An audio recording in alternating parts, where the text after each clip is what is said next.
Assalomu alaykum, hurmatli tinglovchilar. Men Yusupov Anvarjon, boshlang'ich ta'lim metodikasi kafedrasi katta o'qituvchisi. Bugun men sizlar bilan kasrlar tushunchasiga oydinlik kiritishga harakat qilib ko'raman. Kasr deganda nimani tushunadi? Kasr sonlar ikki xil ko'rinishda bo'ladi. Ham yozilishda, ham nima? Kasrlar ikki xil. Oddiy kasrlar va o'nli kasr. Oddiy kasr nima degani? Oddiy kasr chiziqcha yoziladi.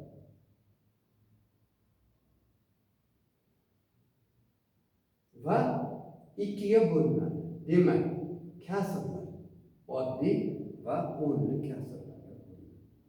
Birinchisi, oddiy kasrlarni to'g'ri kasr tushunchasi. Kasr o'zi nima? Kasr mahrajda mana chiziqchaning ustida turganini so'rayapmiz. Chiziqning ostida turgan en sonini esa mahraj.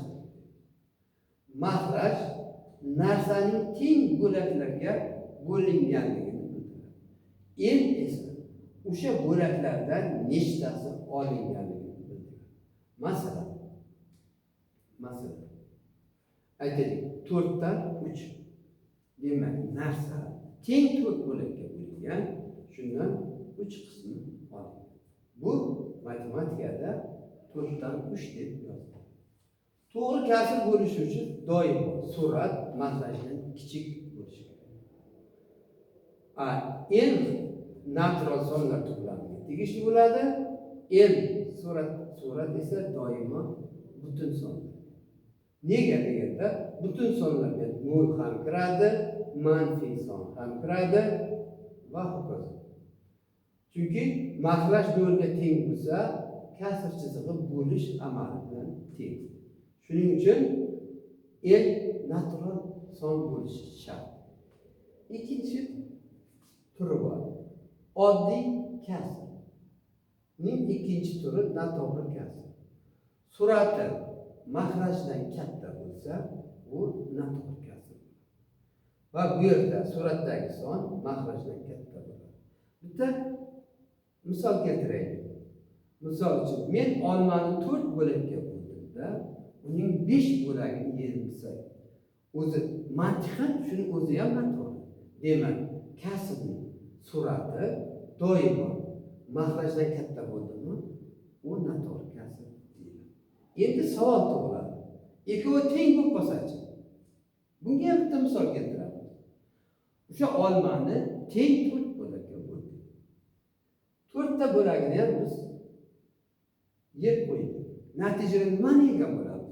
Bir butun olmani yegan bo'lamiz. Demak, surat va mahraj teng bo'lsa, uning qiymati bir butunga teng bo'lar ekan. Masalan, 5 dan 5 birga teng, 10 dan 10 birga teng, 100 dan 100 birga teng bo'ladi. Endi mana bu o'nli kasr degan kasrning ikkinchi turiga o'tamiz. O'nli kasrga shunday ta'rif berilgan endi matematikada.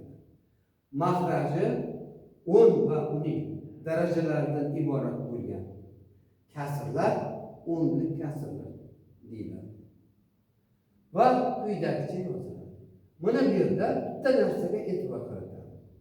Virgul yozilyapti, mana 0.10 dan 1. Chunki mahraj 10 ga tengdir. Bunisida 0.100 dan 2. Bunisida 0.1000 dan 120. Bunisida 0.10.000 dan 4320. Demak, raqamlarni sanaymiz. Xuddi ko'p xonali sonlarda xona tuzilishini sanaganda, o'nli kasrlarda xona raqam virguldan keyin biz 10 ga qarab yuramiz. Birinchi son 10 dan 1lar xonasi, ikkinchisi 100 dan 1lar xonasi, uchinchisi 1000 dan 1lar xonasi, to'rtinchisi 10.000 dan 1lar va hokazo davom etadi. Endi oddiy kasr 2 ga bo'lingani kabi o'nli kasrlar ham ikki ko'rinishda bo'ladi. Bunisi qaysi? Cheksiz davriy bo'lgan kasrlar. İkincisi ise cheksiz davriy bo'lmagan. O'nli kasrda davr tushunchasi bor. Misol uchun har qanday o'nli kasrning davri nechiga teng desak, misol uchun mana shu kasrda davri nolga teng. Nol bo'lgancha yozyapti. Endi cheksiz davriy bo'lgan kasrlar ikki ko'rinishda bo'ladi. Bittasi sof davriy kasr, ikkinchisi aralash davriy. Sof davriy kasr deganda nimani tushunamiz? Davrdan virguldan keyin, mana butundan keyin, mana virguldan keyin birdan davr boshlansa, bular sof davriy kasr deydi. Endi savol tug'iladi. Sof davriy kasrni oddiy kasrga aylantirib bo'ladimi, yo'qmi degan savol tug'iladi. O'sha savolga javob izlaymiz. Demak, mana bu misolimga e'tibor qaratamiz. Misollar. 0.3 qavs ichida davr yozilyapti. Bu degani 0.3 cheksiz davom etadi. Faqat 3 takrorlanayotgani uchun davri 3 ga teng bo'ladi. Va uni oddiy kasrga aylantiramiz. 0.da oddiy kasrda yozilmaydi. Shunday ta'rif bilan ishlaydi. Davrda nechta raqam bo'lsa, shuncha to'p mahrajga, davrni o'zi esa suratga yoziladi.